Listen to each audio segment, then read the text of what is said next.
الحمد لله رب العالمين والعاقبة للمتقين والصلاة والسلام على سيد الأنبياء والمرسلين وعلى آله وأصحابه أجمعين.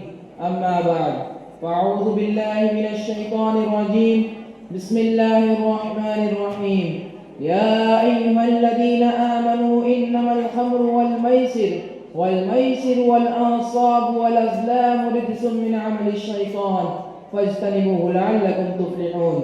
محترم صدر جلسہ، معزز علماء اکرام، وقابل احترام اساتذہ اکرام، السلام علیکم ورحمۃ اللہ وبرکاتہ.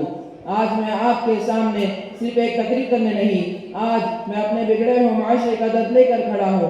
آج میں اس مجلس کی ضمیر کو جھنجھوڑنے آیا ہوں.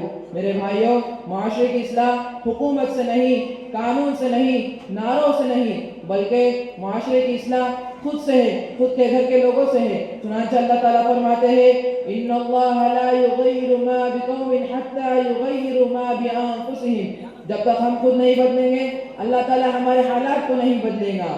میرے بھائیوں، آج ہمارے معاشرے کو جو چیزیں خراب کر رہی ہے، جو چیزیں تباہ کر رہی ہے، وہ بہت ساری چیزیں ہیں. ان میں سے ایک بڑی چیز نشہ ہے. نشہ وہ قبر ہے جس میں انسان دفن تو ہو جاتا ہے لیکن مٹی نہیں پڑتی. وہ جیتا ہے مگر زندگی مر جاتی ہے. وہ سانس لیتا ہے مگر روح گھٹنے لگتی ہے.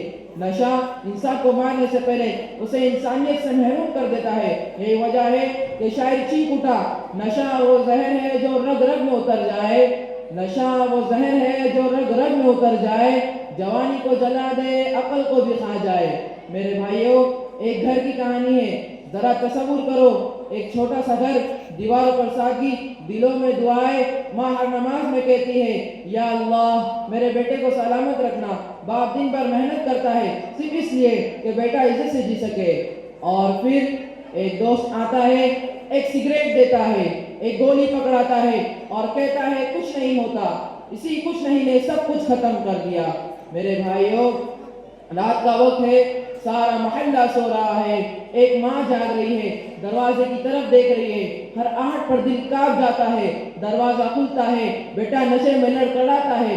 ماں کچھ نہیں بولتی کیونکہ اگر بولی تو آنسو بول پڑیں گے. یہ شعر نہیں، یہ ماں کی آہ ہے. ماں کی دعاؤں کو بیچ دے نشے کی ایک رات میں. ماں کی دعاؤں کو بیچ دے نشے کی ایک رات میں. یہ کون سی جوانی ہے جو ماں کو رلا جائے. میرے بھائیوں، ماں آنسو بہاتی ہے لیکن باپ اندر اندر روز دفن ہو جاتا ہے. وہ بیٹے کے لیے کبھی اونچی آواز میں بد دعا نہیں دیتا، بس خاموش ہو جاتا ہے. اور یہ خاموشی چیخ سے زیادہ خطرناک ہوتی ہے. یہ کسی خطیب کا غصہ نہیں، یہ رب کائنات کی آخری پکار ہے. یا ایھا الذین آمنوا انما الخمر والمیسر والانصاب والازلام رجس من عمل الشیطان فاجتنبوه لعلکم تفلحون. یعنی یہ نشہ نہیں، یہ شیطان کا منصبہ ہے تاکہ انسان اللہ سے کٹ جائے اور خود سے بھی. اور نبی صلی اللہ علیہ وسلم نے یہ فرما کر دروازے بند کر دیے، کل مسکر حرام. ہر نشہ ہر صورت میں حرام ہے. نشہ انسان سے آہستہ آہستہ سب کچھ چھین لیتا ہے. سجدہ تاکہ انسان اللہ کے سامنے نہ جھکے، حیا تاکہ گناہ آسان ہو جائے، عقل تاکہ صحیح اور غلط کا فرق مٹ جائے، انجام تاکہ جہنم قریب ہو جائے، غیرت تاکہ ماں بہن غیر محفوظ ہو جائے. میرے بھائیوں، ذرا خود سے پوچھو، کہیں وہ جوانی تھی جس پر نبی صلی اللہ علیہ وسلم کو فخر ہوتا؟ کہیں وہ طاقت ہے جسے اسلام چاہتا تھا؟ اگر آج موت آ جائے تو کیا تم اللہ تعالیٰ کے سامنے کھڑے ہو سکو گے؟ شاعر نے تمہیں جگایا ہے، اٹھ اے نوجوان تو ہی اس قوم کی امید ہے.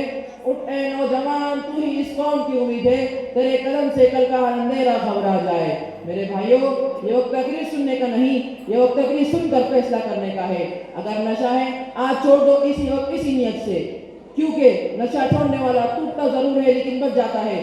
نشہ کرنے والا ہنستا ضرور ہے لیکن مر جاتا ہے. یا اللہ ہمارے نوجوانوں کو قبر سے پہلے کی قبر سے بچا لے. یا اللہ ماں کے آنسو پوچھ دے، باپ کی خاموشی کو سکون دے. یا اللہ ہمیں نشے سے نفرت اور اپنی اطاعت سے محبت عطا فرما. آمین آمین یا رب العالمین. السلام علیکم ورحمۃ اللہ وبرکاتہ.